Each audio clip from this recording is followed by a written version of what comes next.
Bugün 21 Temmuz 2013.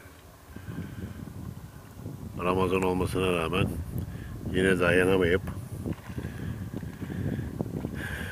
bir av günü yapmaya karar verdik.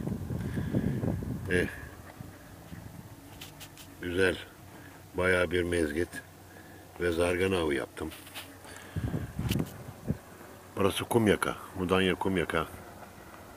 Eski adıyla Si limanı. Burada yine zarganalarımız.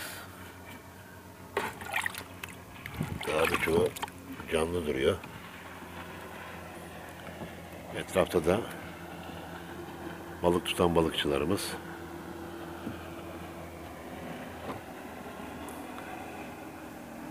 Bir av gününde bu şekilde tamamlamış olduk.